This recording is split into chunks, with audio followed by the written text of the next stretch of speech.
karena efek dari BBM ini kan udah pasti, kemarin kita baru dikasih ada surat dari teman-teman logistik bahwa, harga logistik cost-nya akan naik sekitar 20-30%. Jadi di satu sisi baik yang ekspor, import maupun yang, domestik dari distribusi juga, akan naik. Harusnya sih itu kita bisa pass through ke harga jual, tapi kan kita melihat kondisi di market karena yang selain dari harga logistik, kenaikan di biaya logistik, sebetulnya yang paling kita khawatirkan adalah daya beli masyarakat ya. Karena ini kan BBM kan larinya kemana-mana ya, ke harga selain harga transportasi tentu harga-harga distribusi terkait pangan dan barang-barang lain. Jadi kami sangat khawatir, lebih khawatir di daya beli masyarakat. Jadi memang tapi kalau misalkan daya beli masyarakat yang turun ini masih bisa disokong oleh pendapatan masyarakat, kami tidak terlalu khawatir. Nah, justru yang kami khawatirkan jangan sampai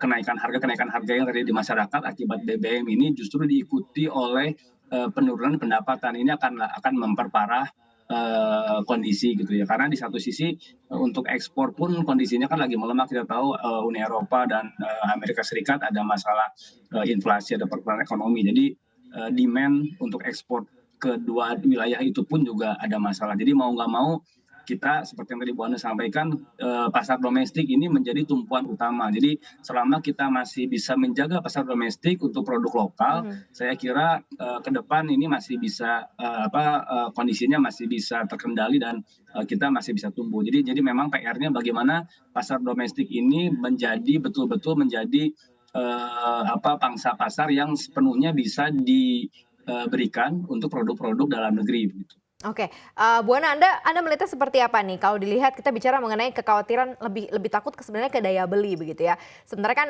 kalau kita lihat banyak sekali tekanan yang terjadi di tekstil. Mungkin saja kalau di BBM end up-nya jatuh-jatuhnya naikin harga ke end user ya, sampai end user.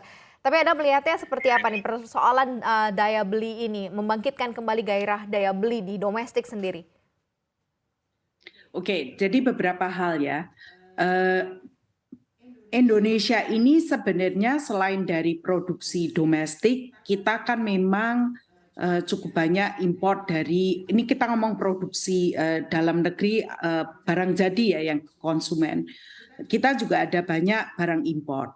Nah, kita mengharapkan juga bagi produsen-produsen dalam negeri cukup jeli melihat pasar domestik ini sebagai pasar, ya, sehingga substitusi impor bisa kita perkuat dengan adanya inisiatif creativity dan kualitas dan competitiveness. Begitu kita bisa memberdayakan itu semua di industri tekstil dan garment domestik, dan kita menjadi menguasai pasar domestik di negeri kita sendiri, disitulah kita mandiri sandang itu terjadi. Nah, kita juga mengharapkan simpati dari pasar domestik Indonesia akan bangga buatan Indonesia ini bisa menggantikan posisi import itu dan memang kita sebagai produsen benar-benar harus bisa memproduksi yang layak dan benar-benar merupakan lifestyle dari masyarakat Indonesia saat ini. Jadi dengan begitu kan GDP dari sandang ini benar-benar tergantikan dengan produsen Indonesia dan kita juga ikut maju. Jadi kita mengurangi impor, devisa kita tidak terbuang percuma, dan tapi industri sandang juga harus mau naik kelas.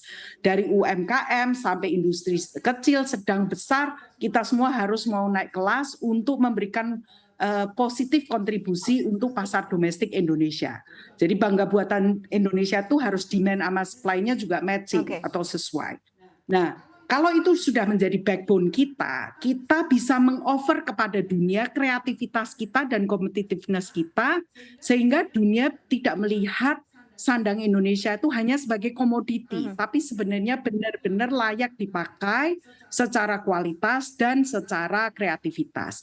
Itu yang kita di Asosiasi Pertekstilan sedang membawa semua member kita, dan Penbridge sendiri sebagai pionir dari eksportir garment ini, kita ingin membawa semuanya kepada posisi yang tepat. Jadi kita bukan meminta tapi kita memberikan sesuatu yang memang layak dipakai oleh masyarakat Indonesia secara kualitas dan price. Dengan demikian daya beli yang tadinya kita khawatirkan turun, tidak turun karena kita merupakan substitusi import yang pantas.